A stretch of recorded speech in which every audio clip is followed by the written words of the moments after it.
नमस्कार दोस्तों, स्वागत है आपका एक बार फिर से आपके अपने YouTube चैनल आर के सागर यूनिक स्टडी में।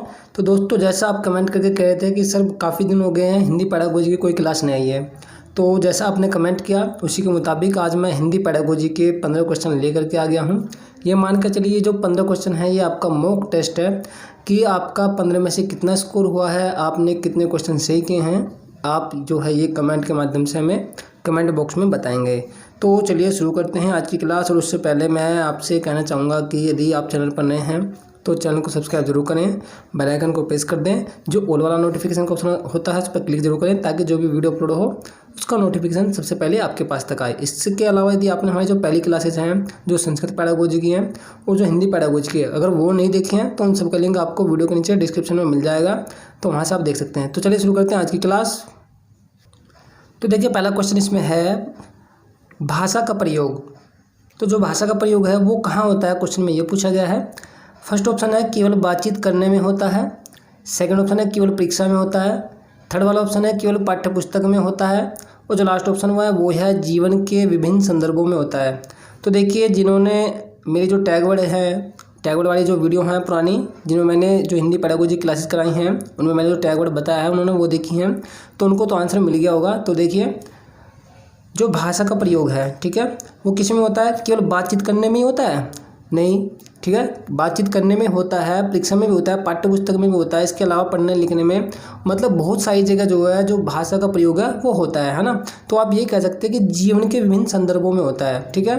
तो जो भाषा का प्रयोग है वो कहाँ होता है, जीवन के विभिन्न संदर्भों में होता है, ठीक है। और जो ये विभिन्न संदर्भ है ये पॉजिटिव टैगवर्ड है, इसको आप जो है याद रख लीजिए कि ये पॉजिटिव टैगवर्ड है, ठीक है। और अगर हम बात करते हैं केवल की, तो देखिए केवल नेगेटिव टैगवर्ड होता है जो कि 3 ऑप्शनों में आया हुआ है, पहले में भी, दूसरे में भी और तीसरे में भी, ठीक है। तो क्वेश्चन कैसा है, क्वेश्चन पॉजिटिव है, ठीक है। और तो आंसर भी क्या होगा, पॉजिटिव होगा, जबकि 3 ऑप्शन क्या है, नेगेटिव हो जाते हैं, ठीक है। तो आंसर कौन सा होगा, फोर्थ वाला ऑप्शन होगा कि जो भाषा का प्रयोग है वो जीवन के विभिन्न संदर्भों में होता है, पढ़ने में भी, लिखने में भी, बोलने में, बातचीत करने में, परीक्षा देने में, सभी जगह जो है क्या होता है, जीवन के विभिन्न संदर्भों में भाषा का प्रयोग किया जाता है, ठीक है। तो अब देखते हैं क्वेश्चन नंबर 2।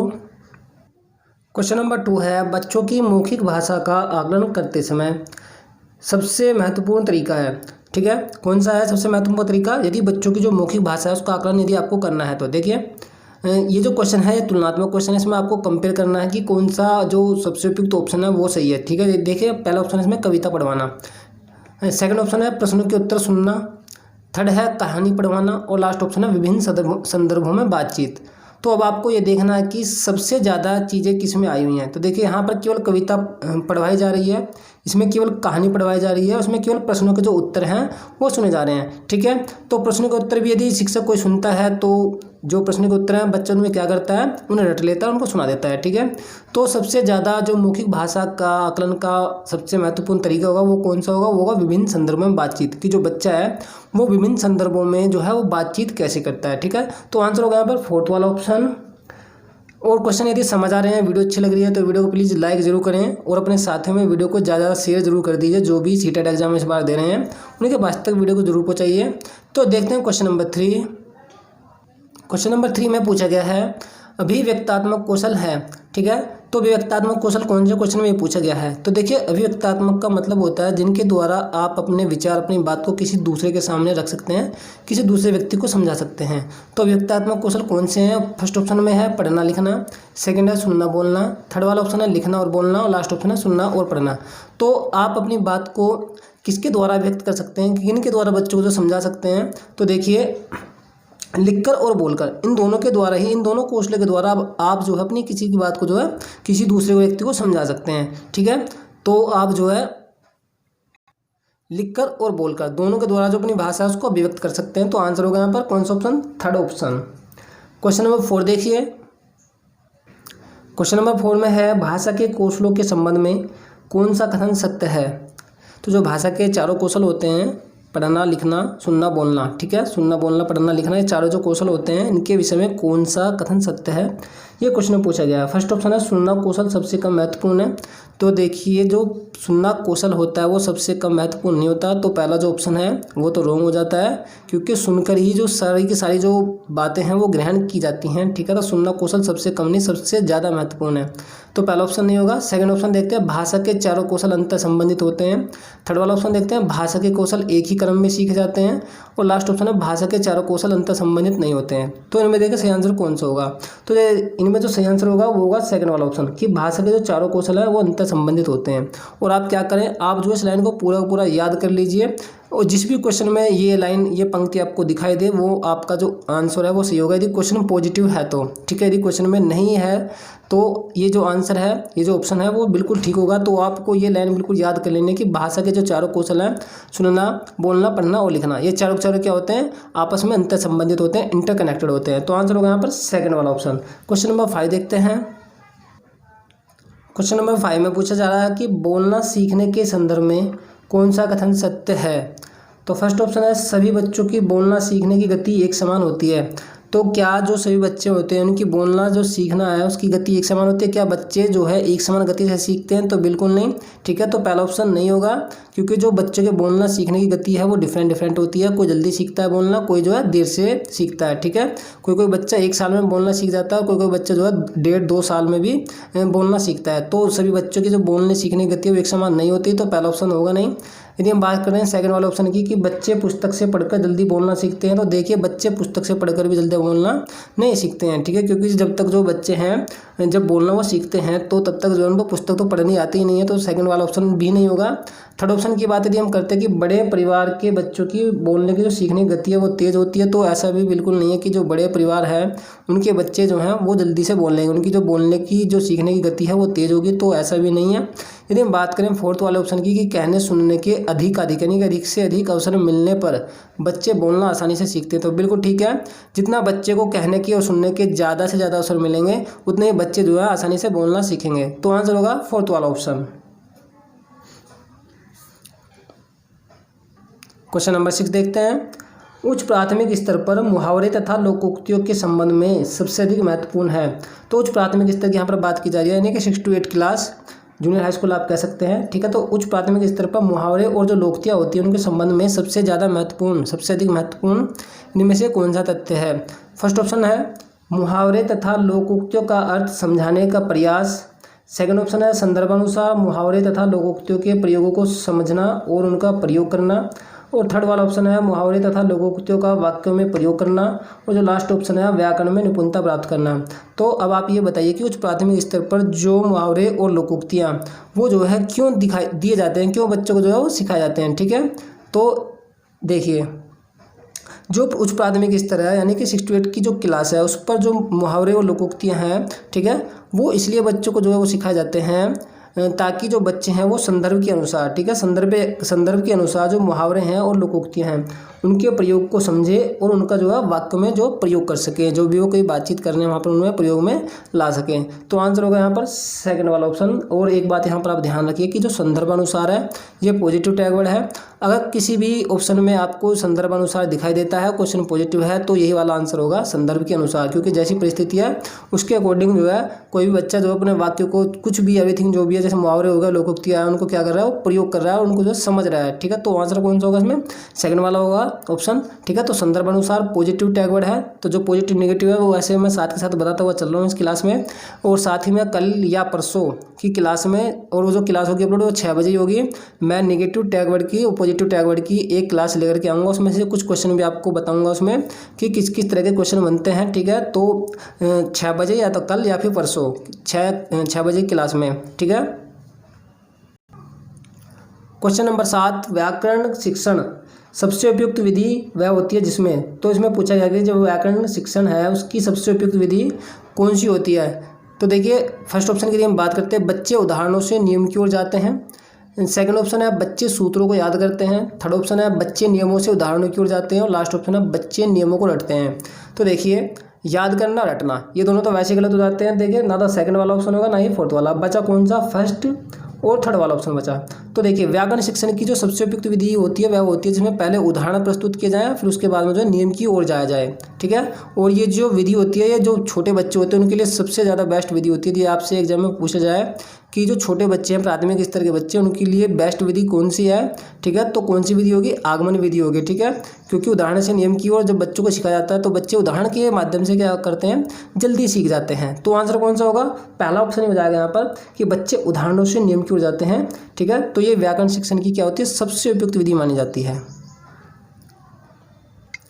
क्वेश्चन नंबर 8 में पूछा गया है उच्च प्राथमिक स्तर पर भाषा शिक्षण का उद्देश्य है। तो 6 to 8 की जो क्लास है उस पर भाषा शिक्षण का उद्देश्य कौन सा है। फर्स्ट ऑप्शन है कि लेखकों के जीवन परिचय से अवगत कराना। तो देखिए मैं आपको बता दूं कि ये जो लेखक के जीवन से परिचय कराना, उनके साहित्य से परिचय कराना, ऐसे जो आंसर होंगे वो बिल्कुल रॉन्ग होंगे। आप इन्हें एक नेगेटिव टैगवर्ड मान सकते हैं, ठीक है। तो इस प्रकार के जो ऑप्शन होंगे वो सही नहीं होंगे, तो इसलिए पहला ऑप्शन नहीं होगा, ठीक है। तो लेखकों के जीवन से परिचय कराने के लिए, उनसे अवगत कराने के लिए जो उच्च प्राथमिक स्तर है उस पर भाषा शिक्षण नहीं किया जाता है, ठीक है। सेकंड ऑप्शन देखते हैं कि कविता को कंठस्थ कराना। तो देखिए कंठस्थ तो एक नेगेटिव टैगवर्ड है, ये आपको पता ही है, तो कंठस्थ वाला तो बिल्कुल होंगे ही नहीं। थर्ड वाला ऑप्शन है भाषा के नियमों को याद करवाना। तो देखिए इसमें भी याद आ गया है, तो भाषा के नियम आप याद नहीं कराएंगे, रोट लर्निंग आपको स्टूडेंटों को नहीं करानी है, तो थर्ड वाला ऑप्शन भी नहीं होगा। अब बचा कौन सा, और जो बचता है वो लास्ट वाला ऑप्शन बचा है कि लिखी हुई विषय वस्तु के प्रति जो अपनी समझ है, ठीक है, अपनी समझ बना पाना, ठीक है। तो जो लिखी हुई विषय वस्तु है, जो भी लिखा हुआ कंटेंट है, उसके प्रति जो है बच्चे की जो समझ है वो बना पाना, यही क्या है उच्च प्राथमिक स्तर पर भाषा शिक्षण का उद्देश्य है। तो आंसर होगा फोर्थ वाला ऑप्शन। क्वेश्चन नंबर 9 में पूछा जा रहा है भाषा अर्जित करने के लिए सर्वाधिक उपयुक्त है। तो भाषा अर्जित करने के लिए सबसे उपयुक्त इनमें से कौन सा होगा। फर्स्ट ऑप्शन है विद्यालय, सेकंड ऑप्शन है भाषा की कक्षा, थर्ड है पुस्तक और लास्ट है समाज। तो देखिए अब इस क्वेश्चन में कुछ स्टूडेंट जो है वो कन्फ्यूज हो गए होंगे, ठीक है। तो कुछ स्टूडेंट जो है विद्यालय की तरफ जा रहे होंगे, कुछ भाषा की कक्षा की तरफ। तो देखिए जब इस तरह का ऑप्शन आते हैं, इस तरह का क्वेश्चन आता है, ठीक है, तो उसमें आपको देखना कि सबसे ज़्यादा व्यापक क्या है, ठीक है। तो भाषा अर्जित सबसे ज़्यादा कहाँ से करेगा, समाज से करेगा। और आपको पता है समाज में सारी चीज़ आती है, विद्यालय भी, भाषा की कक्षा भी और पुस्तक, ये सब क्या है, ये समाज का ही एक हिस्सा है, ठीक है। तो आपको जो ब्रॉड, जो व्यापक है, आपको वो चुनना होता है, जो विस्तृत होता है वो ऑप्शन चुनना होता है, ठीक है। तो ये भी एक जो है पॉजिटिव टैगवर्ड के अंदर आता है कि जो भी व्यापक है आपको वो सिलेक्ट करना होता है, ठीक। तो आंसर कौन सा होगा, समाज होगा, ठीक है। तो भाषा अर्जित करने के लिए इनमें से सबसे ज़्यादा उपयुक्त कौन सा है, तो समाज है, आंसर होगा फोर्थ ऑप्शन। क्वेश्चन नंबर 10 देखते हैं। 10 क्वेश्चन में पूछा गया भाषा अर्जन क्षमता किसके साथ संबंधित है। फर्स्ट ऑप्शन है चॉम्स्की, सेकंड है स्किनर, थर्ड है ब्रूनर, लास्ट ऑप्शन है पियाजे। तो बहुत ईजी क्वेश्चन है, आंसर आपको पता लग गया होगा, फर्स्ट ऑप्शन है चॉम्स्की, ठीक है। तो भाषा अर्जन क्षमता चॉम्स्की के साथ संबंधित है। क्वेश्चन नंबर 11 देखते हैं। क्वेश्चन नंबर 11 है पहली कक्षा में डैश भी लिखना के अंतर्गत आता है। तो जो पहली कक्षा होती है, ठीक है, उसमें भी लिखना के अंतर्गत आता है, इनमें से कौन सा आता है। फर्स्ट ऑप्शन है शब्द लिखना। तो जो बच्चे शब्द लिखते हैं क्या लिखने के अंतर्गत आता है। देखिए शब्द लिखना तो शब्द जो लिखना होता है वो पहली कक्षा में वो तो लिखना के अंतर्गत आता ही आता है, ठीक है।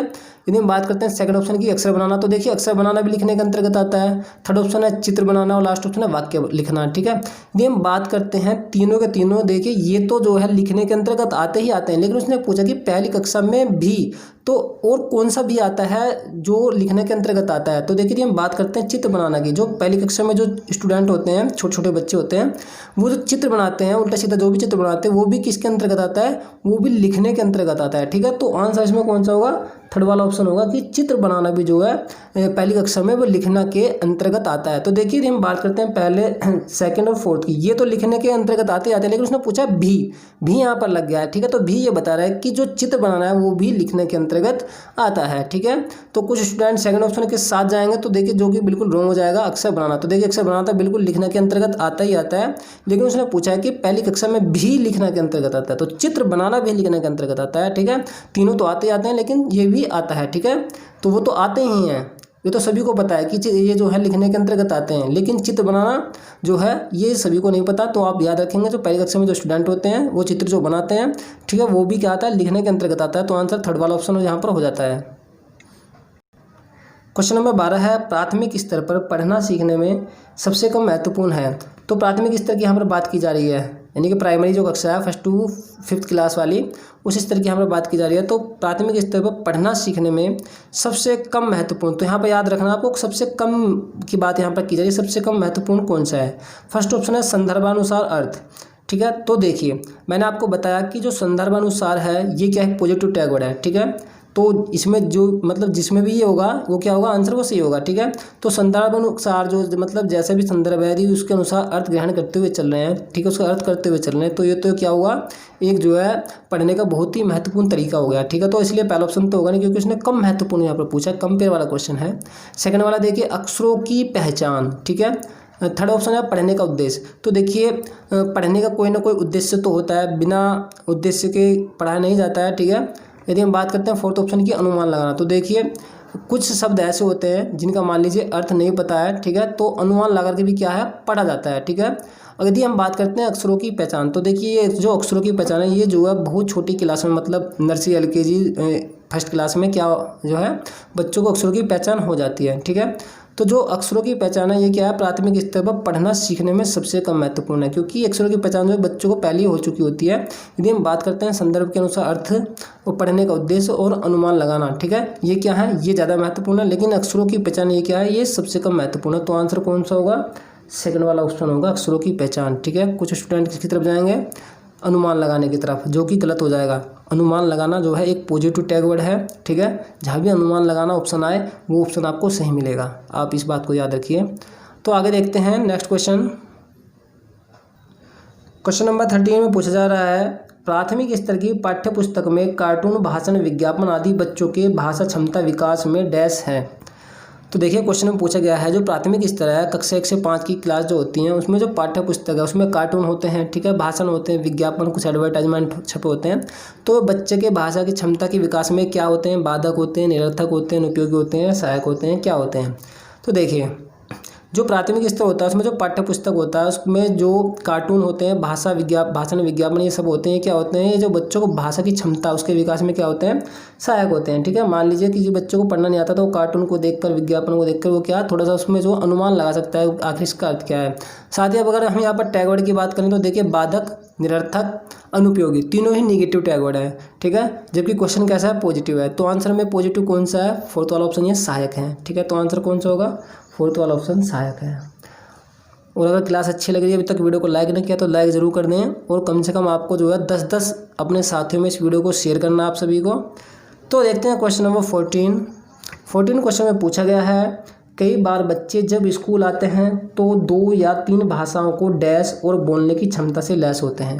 तो देखिए अगर क्वेश्चन आपने समझ लिया तो आंसर आपको मिल जाएगा। थोड़ा सा क्वेश्चन है जो है आपको ये समझना है, क्वेश्चन की लैंग्वेज क्या है। क्वेश्चन की लैंग्वेज पूछा गया है कि कई बार जो अक्सर क्या होता है जब बच्चे स्कूल में आते हैं तो वो 2 या 3 भाषाओं को डैश और बोलने की क्षमता से लैस का मतलब होता है यहाँ पर युक्त, है ना, युक्त होते हैं। तो देखिए मान लीजिए एक परिवार ऐसा है जिसमें उसके परिवार में मतलब कोई बच्चा ऐसा है जिसके परिवार में जो है हिंदी भी बोली जाती है, इंग्लिश भी बोली जाती है, संस्कृत भी बोली जाती है और मतलब मान लीजिए कन्नड़, मलयालम भी बोली जाती है, ठीक है। तो जब बच्चे के पर्यावरण में, बच्चे के परिवेश में मतलब बच्चे के घर में इतनी सारी लैंग्वेज बोली जाएंगी तो क्या होगा, तो बच्चों को अपने आप ही वो लैंग्वेज क्या होंगी, आने लगेंगे, ठीक है, बोलने आने लगेंगी, ठीक है। तो इसमें यही पूछा गया कि जब कई बार बच्चे जब जो है स्कूल आते हैं तो वो जो है 2 या 2 से अधिक, ठीक है, 2 या 3 भाषाओं को, ठीक है, डैश और बोलने की क्षमता से लैस होते हैं। तो यहाँ पर क्या होगा, समझने, ठीक है, समझने और बोलने की क्षमता से लैस यानी युक्त होते हैं, ठीक है। तो आंसर कौन सा होगा, थर्ड वाला ऑप्शन होगा, ना तो लिखने होगा, ना रटने होगा, ना पढ़ने होगा, ठीक है। तो जब कई बार बच्चे जब स्कूल आते हैं यानी कि जब बच्चे का न्यू एडमिशन होता है तो वो 2 या 3 भाषाओं को समझने और बोलने की क्षमता से वो लैस होते हैं क्योंकि वो उन्होंने जो है परिवार से 2-3 भाषाएँ जो है क्या कर ली हैं, वो जो है उन्होंने अर्जित कर ली हैं, उनको जो है अधिग्रहण कर लिया है। तो आंसर कौन सा होगा, थर्ड वाला ऑप्शन होगा। क्वेश्चन नंबर 15 देखिए। तो क्वेश्चन नंबर 15 में पूछा जा रहा है इनमें से कौन सा भाषा आकलन में सबसे कम प्रभावी तरीका है। तो देखिए फिर से ये तुलनात्मक क्वेश्चन आ गया है। अब इसमें पूछा जा रहा है कि सबसे कम भाषा के आकलन का, ठीक है, सबसे कम जो प्रभावी तरीका इनमें से कौन सा है। फर्स्ट ऑप्शन है कहानी लिखना। तो देखिए यदि कहानी लिखने को स्टूडेंटों को कहा जा रहा है, कोई कहानी लिख रहा है तो कहानी वो अपने पास से लिखेगा, सोच करके लिखेगा, ठीक है। तो ये तो क्या है, ये सबसे मतलब ये तो एक अच्छा तरीका हो जाता है जो भाषा के आकलन करने का, ठीक है। यदि हम बात करते हैं सेकंड वाले ऑप्शन की घटना वर्णन, ठीक है, जब बच्चा किसी भी आंखों देखी घटना का वर्णन करेगा, वो लिखेगा उसको, ठीक है, लिखेगा या सुनाएगा जैसे भी, तो इसमें भी क्या होगा, बच्चों को खुद से सोचना पड़ेगा, ठीक है, और अपने शब्दों में क्या करना पड़ेगा, उसका प्रयोग करना पड़ेगा, ठीक है। तो घटना का वर्णन जो है ये भी एक अच्छा तरीका है भाषा के आकलन का, क्योंकि क्वेश्चन में क्या पूछा गया, क्वेश्चन में पूछा गया सबसे कम प्रभावी तरीका। अब देखिए यहाँ पर बात करते हैं थर्ड वाले ऑप्शन की श्रुतलेख। तो देखिए श्रुतलेख यानी इमला, यदि कोई इमला का मतलब आप जानते हो कि इमला में होता क्या है। श्रुतलेख में कोई भी बच्चा या कोई भी शिक्षक जो है क्या करता है, जो इमला है उसे बोलता है, शब्दों को बोलता है, और जो स्टूडेंट है उसको ऐसे की ऐसी चीज़ों को त्यों लिखते हैं, ठीक है। तो भाषा के आकलन में सबसे कम प्रभावी तरीका कौन सा होगा, श्रुतलेख ही होगा, क्योंकि उसमें बच्चे को खुद से कुछ नहीं करना पड़ रहा है, सिर्फ उसको जो है क्या करना पड़ रहा है, सिर्फ जो है लिखना ही पड़ रहा है। यदि हम बात करते हैं फोर्थ वाले ऑप्शन की कहानी कहना, तो देखिए जब बच्चा कोई भी कहानी कहेगा तो उसको जो है अपने पास से कुछ शब्दों को जो है बोलना पड़ेगा, इंक्लूड करना पड़ेगा। तो सबसे कम प्रभावी तरीका कौन सा होगा, श्रुतलेख होगा, थर्ड वाला ऑप्शन होगा। तो ये थे 15 क्वेश्चन जो कि हिंदी पैडागोजी से थे। इनमें से कुछ क्वेश्चन जो है सीटेट एग्जाम में पूछे भी गए हैं, लगभग 7-8 क्वेश्चन। तो आपको हमारी आज की क्लास कैसी लगी कमेंट के द्वारा ज़रूर बताएं। यदि क्लास अच्छी लगी है तो वीडियो को लाइक करें, शेयर करें और अपने साथियों में ज़्यादा पहुँचाएँ, ठीक है। तो दोस्तों मैं मिलता हूँ आपको ऐसी ही एक और नई वीडियो के साथ। तब तक के लिए नमस्कार, जय हिंद, जय भारत, पढ़ते रहिए और अपना ख्याल रखिए।